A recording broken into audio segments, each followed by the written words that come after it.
Et ils furent tous remplis du Saint-Esprit. Et se mirent à parler en d'autres langues, selon que l'Esprit leur donna de s'exprimer. Or, il y avait en ces jours à Jérusalem des Juifs hommes pieux, et toutes les nations qui sont sous le ciel. Au bruit qui eut lieu, la multitude accourit, et elle fut confondue parce que chacun les attendait parler dans sa propre langue.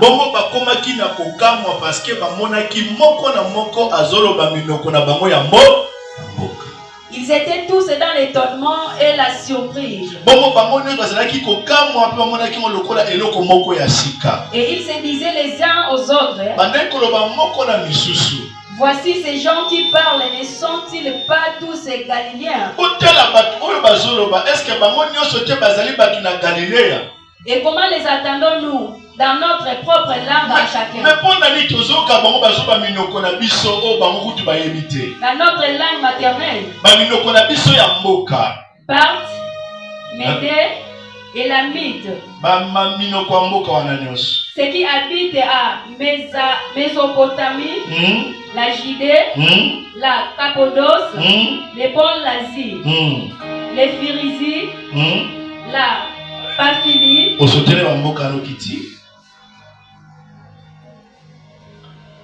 comment les attendons-nous? Parler dans nos langues de merveille de Dieu.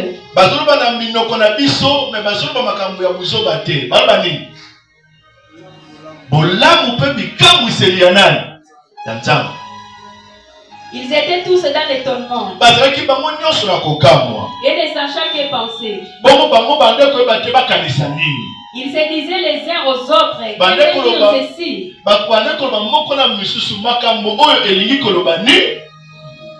Mais d'autres se moquaient. Et ils disaient, ils sont pleins de vin doux. Alors Pierre, se présentant avec les 11, éleva la voix et leur parla en ces termes. Hommes juifs, et vous tous qui réjouissez en Jérusalem, sachez ceci, et prêtez l'oreille à mes paroles. Ces gens ne sont pas ivres, mais vous le supposez, car c'est la 3e heure du jour. Mais c'est ici ce qui a été dit par le prophète Joël. Dans les derniers jours, dit Dieu, je répandrai de mon esprit sur toute chair. Vos fils et vos filles prophétiseront. Ça va, c'est la parole du Seigneur.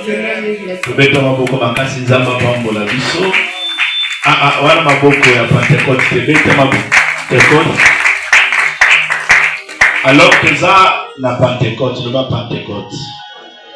Le bas Pentecôte. Alors les autres ont célébré l'arrivée du Saint-Esprit et la naissance de l'église. Et puis ça on célébrer l'arrivée du Saint-Esprit et la naissance de l'église. Alors Toloba qui boye pour nazongi la mamouké pendant 5 minutes. Au Toloba qui mardi na jeudi. Pentecôte et Zani. Amen. Pentecôte et Nikoloba 50e. Moi cela n'a bien. Nikoloba nini 50e. C'est une fête de l'Éternel. Au Bayuda va fêter après la Pâques. Donc ils sont à célébrer Pâques. On compter combien de jours, hein? D'abord Pentecôte, ils allaient faire Temoko juive. Oyo bango bandeko célébrer nini? Babenga kango fête ya moisson. To fête ya récolte.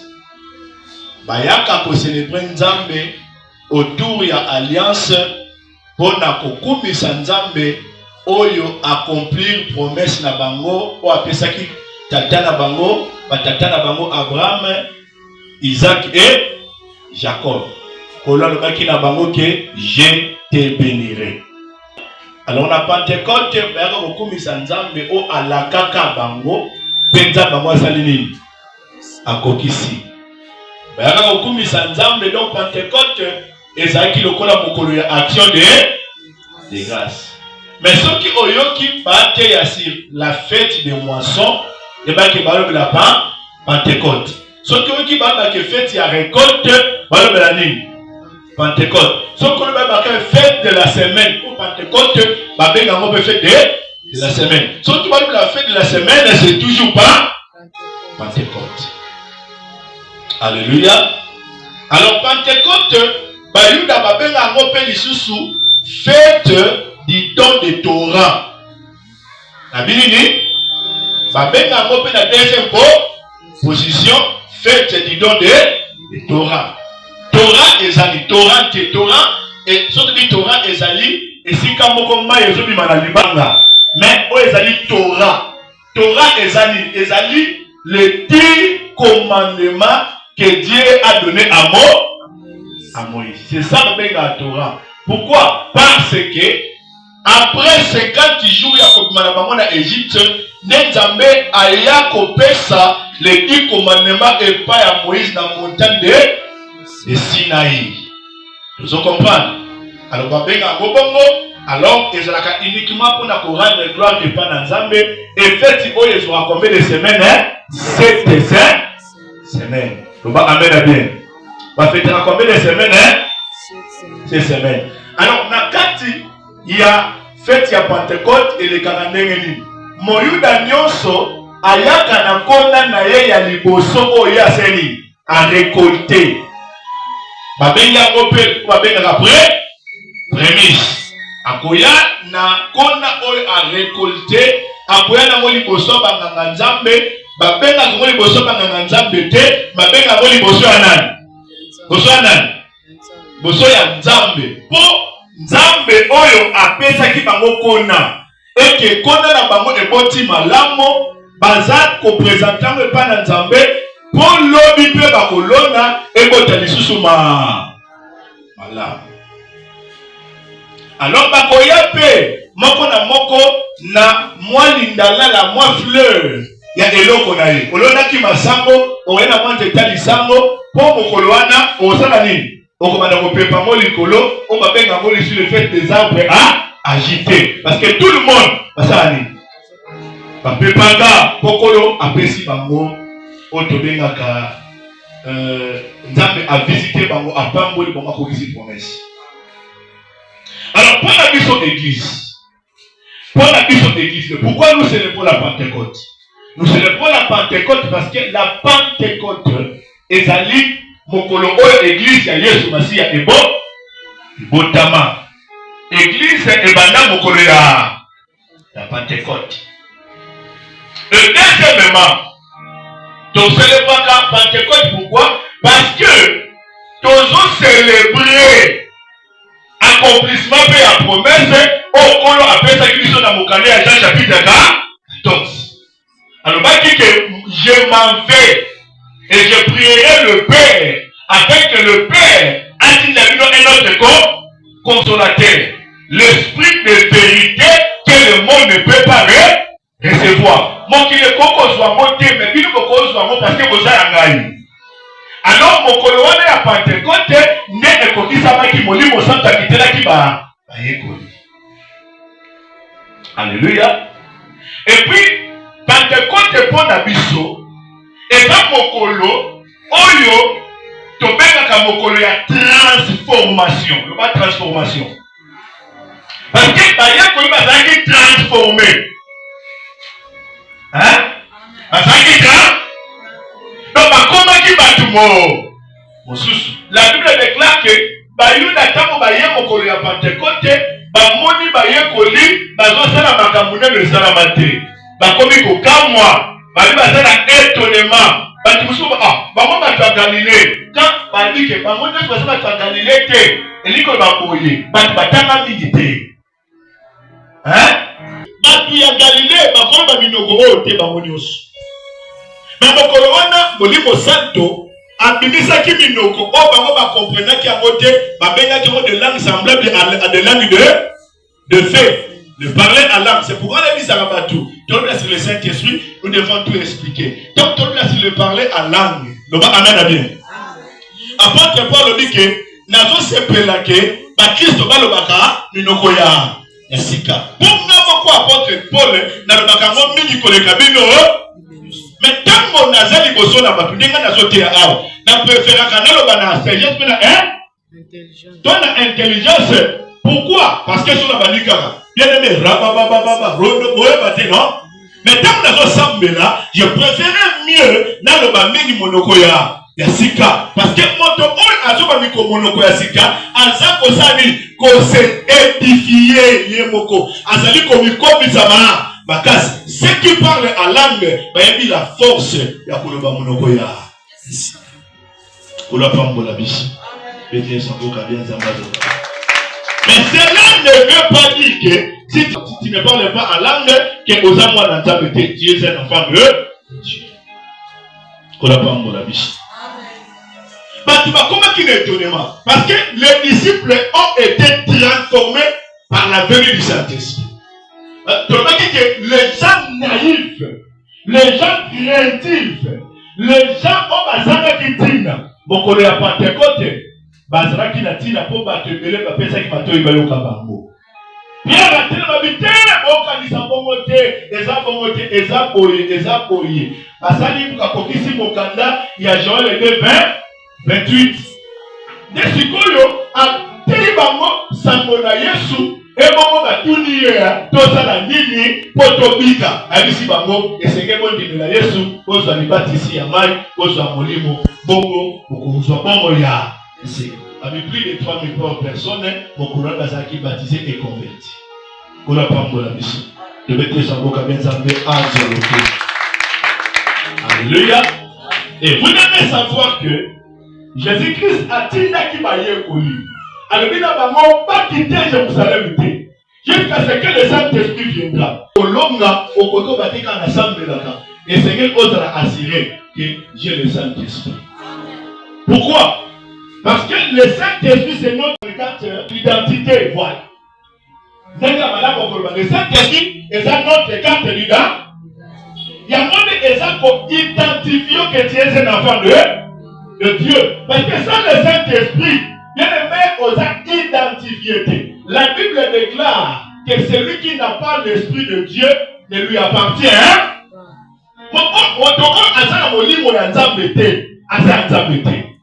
Donc, et l'homme on considère identifié comme étant une fille ou un fils du royaume et c'est aux à la identité. Et notre identité, c'est le Saint-Esprit. C'est pourquoi apôtre Paul, quand on allié à côté de la disciple de Jean, à tout le qui va avez-vous reçu le Saint-Esprit? Avez-vous reçu le Saint-Esprit? Lorsque vous avez écrit, et donc à Motouya, tant que parce que c'est le Saint-Esprit qui te fera un membre du corps de Christ. Amen. Bien. Molimo Santo ne akokobisa yo eteni ya nzoto ya Yesu ma. Le fils de Stepha. Bane Stepha Zanan. Stepha Asa, l'un des sacrificateurs.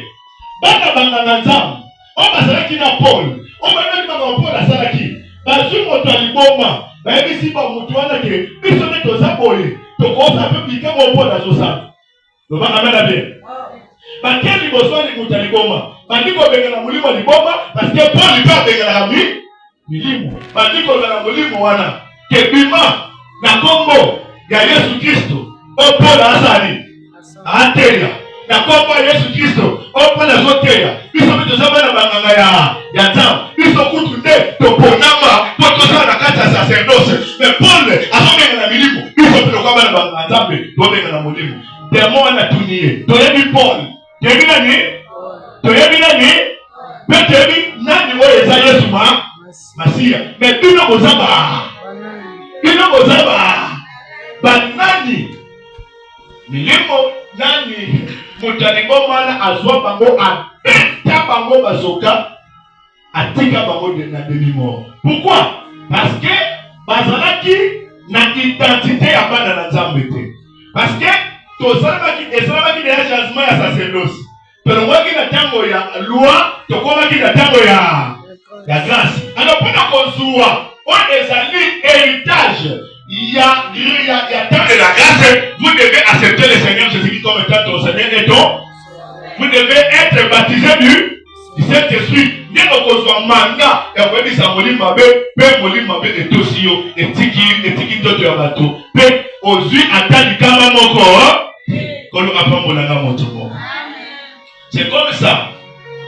Le Saint-Esprit né azali passeport yanga na yo pour n'intérêt à l'autre la paix 10 ans. Alléluia. La banane de le Saint-Esprit est notre passeport. Yenge azapendi visa. Lorsque na libeli Yesu pona nakele mosika il faut nazala na elembo na Nzambe. Yangozo kabaye ko libatu na Yesu. Yebisa biso no tambo yo kozonga na Acte chapitre 1. Yebisa biso tambo kozonga, yebisa biso likambo bino boye batango te. Mais au milieu de ce dans un peu de temps, vous recevez une puissance. Il n'y a pas de la mouilla, qui mouilla tant est à l'immunité. Est-ce la bosse la bombe? Est-ce la beaucoup fit? Le Saint-Esprit a identifié Bino, mon collègue à l'enlèvement de l'église, et puis vous nettoiement. Vous devez chercher à voir le Saint-Esprit. Il est notre conseiller aussi. Nous allons amener bien. Mon livre c'est d'abord sur la néménine au Congo battre la moi si ton mobile na yo. Nabili. Mon livre c'est d'abord sur la néménine au Congo battre la moi si peu mobile na yo. Ndako mon livre c'est toi azali divorce ko tarate. Bon côté. Ce qui divorce c'est que porte mo ke fungwami et bon ça na koti akaboli batu. Nana ça d'accord na ngai. Le Saint-Esprit est bon sur Nayo et puis il y a qu'à gérer même tes propres affaires. Misala osalaka utiki no wana. Oli moseto sur Nayo, ndenge okoko gérer amo. Oli moseto ko sur Nayo, ndenge nini okoko gérer pe biloko ba pesio et pas na bateau gérer. On va amener bien. Oli moseto ako sur Nayo na makambo nyo. Na bio makambo sans le Saint-Esprit et belé là-bas dans Nzambe bakoki jamais kolo. Donc kolo le bina sali nzete ko zabita étape nyoso oyo kangami na ngate osala nini ekokauka pe bakoba mona moto ezande ngoko so to kangami na molimo mosantu te tokozala batu ya malombati. Alors, tous hommes là sur les œuvres du Saint-Esprit comme soutien. Amen. Tous hommes là sur les œuvres du Saint-Esprit. En vue de vivre l'œuvre du Saint-Esprit, l'homme doit être baptisé du Saint-Esprit en cherchant quotidiennement la plénitude de celui-ci. Na nene ya koluka kobika na molimo mosantu moto esengeli ayeba kozala baptisé na molimo santo pe kolukaka tango nyonso atondisama na nguya molimo mo. Loba amen bien. Loba amen bien. Donc, il faut qu'on s'amène la kanza chaque matin, chaque midi quand tu pries, chaque soir. Na putulo to zambela eloko de boso et bisa nzambe tamu sabo mona ngai. Poso atamu simo mona yote. Okubeta mabaku na lobaka bien. Ceux qui m'ont dit mosa tamu sio. OK les âmes. Ata le mena tena singa inga. Yeba osu komi na nina. Okomi wa. Na zana. Mais à des fois, ce que tu as mis sur Moko, ok, les gens du Bouye, ok, comme la boulevard, au moins il y a qui te quoi, aussi comme nous, on a comme tu n'as pas compris. Pourquoi? Parce que Dieu n'a pas azaté. Et puis, Nzambe, tant que Moïse, peuple Israël a soumis qui gosse dans Nzambe, Nzambe est ici Moïse. Là, on a d'abord la banole, donc on va voir un Dieu là. Tu comprends? Si on a d'abord la maman Moïse, non c'est pas pardon que naï na continuer na libisa ba oui na ndimi. Mais si on a d'abord la maman Moïse, on va faire un Dieu là. En tout cas, moi, na kozonga sima, na kotinda ange na ngai, akotambola liboso na bino, nde akoyeba l'accepter Dieu là. Moïse a dit ça, Seigneur, ce qui est au temps ici sauter, na kolongwa awa, Moïse a bon la ange, attends pour ça y est, alinga nzamba mobi bazali, attends pour ça y est. Et ça n'est moko, et ya somo tiki vient yo bati batang pour ça yo, ya okobe bisa libala na yo, okobe bisa mosala na yo, parce que yo matoli na yo ezalaka biyoka. Yoka kamini le Saint-Esprit. Et ça n'est pas là, tout problème il a quatre ans. Il y a mon assurance kwa maman n'est pas problème de la rater. Papa tout ça va pas doki. Va doki. Nanda kuna mo problème ezali. Encourager moté. Parce que yo moko, yo no passe na makambo ya kopomba mabombama, yo ke na kwebisa makambo na yo ne pas na yi. Mais ya zo pesa ba conseil n'est pas na kati ya ndako na. Alors, si on peut savoir que conseil na mutu conseil, il faut faire très attention. Il faut oyeba moto wana za na semence nini. Soit na semence à Saint-Esprit, a on peut se conseil yama. Mais ceux qui a na semence ça c'est pas. Vous comprenez comment là? Ceux qui a na semence yana. On peut se conseiller. On peut se semence ya. Ya c'est pas. Ya moment na bakebele lelo, ba vina ba beba à cause ya ma conseil. Balinga koka conseil nzambe te. Azwa tata osambela. Moi n'entends le problème de cause à la vie. Mais avant, on s'est dit Kambo, pour qu'on ait ma bolongo. Et à mon égard, ils ont un comment et ça allait. Comment on a un mot. Mais ce que nous avons dit à côté de la vie à moi. Et l'on va le bosso, à autant ils sont mal au salaire. À convaincre que les âmes sont au l'occuper au pica. Et bandé, il y a un bon moment à mon tour. Et c'est là qu'Andy m'a souri boya seni. Asali pe alobake natiki ya monde e olimo santu na vie abatu so olimo santu aye na vie moto boto ondeli samaki na sala ka masumu na za moto mabe et puis azopesi courage à tika ya kolo apambola biso. Jean chapitre 7 verset 7 rapidement. Jean chapitre 7 verset 7. Le Saint-Esprit convainc le monde de ce qui concerne le péché. Car si je ne m'en vais pas, le consolateur ne viendra pas vers vous. Mais si je m'en vais, je vous l'enverrai. Et quand il sera venu, il convaincra le monde en ce qui concerne le péché, la justice et le jugement. Mais le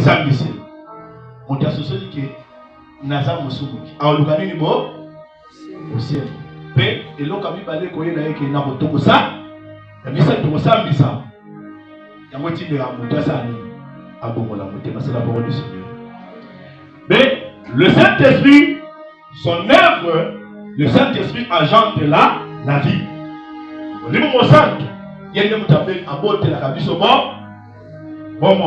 Cela veut dire, celui qui a le Saint-Esprit a la vie. Bon, ok. Moto oya saki molimo santo azana bon moy mais azaya koku ya kokufa mais en réalité ce qui moto a vu molimo santo ata oza na mbongo te mais oza na bon moy ata oza na mituka te oza moto na bon moy mais ce qui moto a vu molimo santo te ata oza na mituka aza moto kokufa bate nyoso pe ezalaka ya kozala parce que toza bananza nous devons rester unis parce que le Saint-Esprit ne ayaki pona kosanisa bana na nzambe yango na tia ba evariste boy ndenge boza awa okoza na concurrence na église morote okoza na concurrence na pasteur morote o pasteur la biso aleki pasteur na bino ko sala ka mwata mokolo morote parce que le Saint-Esprit attends biso ba gravité après ça biso don par mesure de grâce. Ce qui fait que l'église moko basambela Yesu ko kritika ba moté atoyebi ke meva eleki bango pasteur ataza muke même yaye parce que ce qui ata mosali ya nzambe ata osambela l'église na yete ata imposer maboko te abika maselo nzamba pambola yo c'est une bonne chose kokota na ba conflit de l'église te o biso kuna toleki bango ba te te malwa na nzambe tozali mosala nzambe pe moko na moko ki église ya pembe na biso to même yango on a pas ngoli biso amen. Oh église moi ça pas côté na biso église on a na église ba tente yo sana alléluia plusieurs membres. Et comme tous les membres du corps malgré leur nombre ne forment qu'un seul corps. Ainsi en est-il de Christ. Nous avons tous en effet été baptisés dans un seul esprit pour former un seul corps, soit de juifs, soit de grecs, soit esclaves, soit libres. Et nous avons tous été abreuvés d'un seul esprit. C'est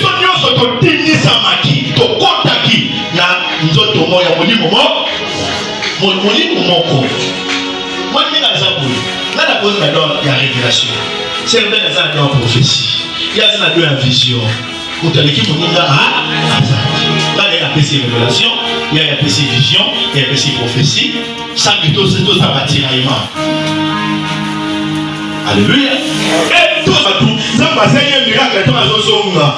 Azo bazokumisa nzambe biso tobeta na bango maboko tozokende liboso wana molimo sana parce que tozoni batisi bon lisu aloba na monoko na sana besoin na ote monoko osa na monoko kasoko ma misu flute et dit ça la mesa là pesa misu flute OK alors le Saint-Esprit glorifie le Christ dans molimo santo zakati na yo ako glorifier Christ. Amen. Amen. Le matin, quand on l'a moqué, maman, Saint-Esprit a glorifié le Christ. Même dans la boutique, le Christ. Même dans le bureau, le Christ. Même dans la moutouka, le Christ. Même dans mon yonso, il y a ce fois tout le monde. Dans la côte où il y a ce maboko. Et dans la plusieurs façons, on te retourne à Christ. Et ça va dans le bâti, la caractère, la élatini, la étamboli, on le lega au bas de là-bas, et tombe la péus, au bas de là-bas, des guéris. On le lega au bas de là-bas, et tombe la paix qui Christ. Je crois, cinquième, le Saint-Esprit rend le témoignage que nous sommes enfants de Dieu. Romains 8 dit que l'Esprit de Dieu dit à notre esprit, nous sommes enfants de Dieu. La Samoa yango lubaka kati na biso. Sixième, santo tofuna biso mayele pour que tososola mabombami ya maloba ya nani ya nzambe bongo te. Le Saint-Esprit nous fait entrer dans une vie de victoire. Molimo santu akotisaka biso na bombo ya lelo moto aza na molimo santu nyonso osala mpona ye ekozala pamba loba pamba ekozala pa molimo santu ye ayebaka kotondisa biso na molimo ya nani ya nzambe awa nazotuna eske motema nolingaka mpe na nzambe alleluya po soki motema nolingaka nzambe vraiment okoya eglise te oya eglise te okokima mpe eglise okima eglise te amen. Nakendaka mosala nakangamaka na embouteillage nakomaka 20 na ndako gloire à Dieu kendaka mosala nakendaka koteka ata nakangi po eza biso mpe mosu atekaka atakangi 16 akomaka 19 na ndako wana gloire à Dieu kisaki na biso na koteka na zandu mais asalaka effort mais akokaka te mais yo kovandaka na ndako Surtout ce cas, moi je vais te dire ce cas pour récolter ma date, j'ai commis du premier au 30. TV na TV. Surtout ma téléphone, à charger téléphone, Android plein. Mais gars, comment mis 500 tonnes ici? TikTok nani, Facebook nani. Il faut l'inazam. Nous sommes l'inazam, aïe madame, on a l'inazam. Le les mardi, Nazananda, on a mis mardi, on a mis salade, le les mardi, malgré la tête à Kakaya, nous avons Rosani, Okamba, Nakelukanzam, Bakongo, Baka, Salalisa, Samilisa, n'a pas négligé pour ça la tête pour l'assemblée. N'a pas négligé pour ça monter pour la commune salle, pour la commune côté. Donc on est épelé à bande Nzambe, va on a pas poigné. $100 il y a pas madame. Et comment tu me sommes même prier? $200 à femme, comme ça dans le lendo, au comité nous sommes prier. 304 à femme. D'ailleurs, mon Félix, président de la République, à $100. Les lots. Na ndaku na ye kilti sapuna mutande kubishi maramose pasteur Marcelo ay président nga azabo Christ et mon président parle en langue. Vous comprenez? Et puis dit que chaque dimanche kilti mo za organiser na ndako papa ya président nga batu bakenda déjà tia kuna c'est déjà bon.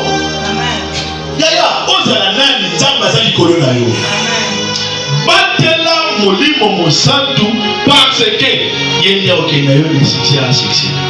Et bien des fois molimo mosantu ayaka kosunga biso na ba faiblesse na biso pe ayebaka ko intercéder pour na biso.